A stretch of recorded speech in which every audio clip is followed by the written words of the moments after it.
தேவனுக்கே மகிமை உண்டாவதாக. இந்த புதிய நாளிலும் கர்த்தர் உங்களுக்கு அருளும் ஆறுதலின் மன்னா. நான் உன் முடங்கிய காரியங்களை உயிர்ப்பித்து உன்னை மகிமையான சாட்சியாக உயர்த்தி ஆசீர்வதிப்பேன்.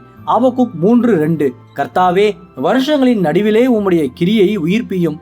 கிறிஸ்துவுக்கு பிரியமானவர்களே, உங்கள் வாழ்க்கையின் நீண்ட நாட்களாக எவ்விதமான முன்னேற்றமுமே இல்லாமல் எல்லாமே முடங்கி கிடப்பதாக எண்ணி நீங்கள் மிகவும் சோர்ந்து போய் கலங்கி தவிக்கிறீர்களா? கவலைப்படாதீர்கள்.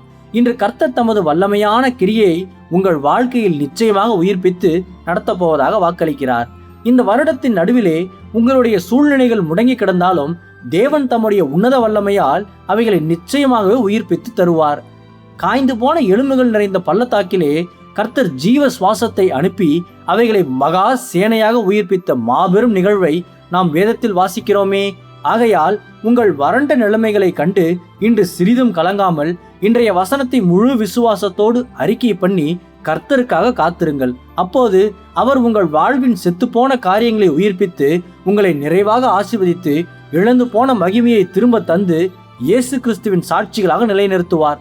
கர்த்தர் தாமே இந்த வார்த்தைகள் மூலமாக இன்று உங்களை ஆறுதல் படுத்தி ஆசீர்வதிப்பாராக. ஆமேன். அல்லேலூயா. ஜெபிப்போம்.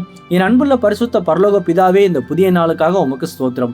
உயிர்ப்பிக்கும் வல்லமையே, இன்று என் வாழ்வின் முடங்கிய காரியங்களை உயிர்ப்பித்து என்னை மகிமையான சாட்சியாக உயர்த்தி ஆசீர்வதியும். இன்று பிறந்த நாள், திருமண நாள் கொண்டாடும் உமது பிள்ளைகளின் இந்த புதிய ஆண்டை உமது நன்மை கிருபையால் முடிசூட்டி ஆசீர்வதியும். பிதாவே, இயேசுவின் வருகையில் நான் அவரோடு எடுத்துக்கொள்ளப்படும்படி என்னை தகுதிப்படுத்தும், தயார்படுத்தும்.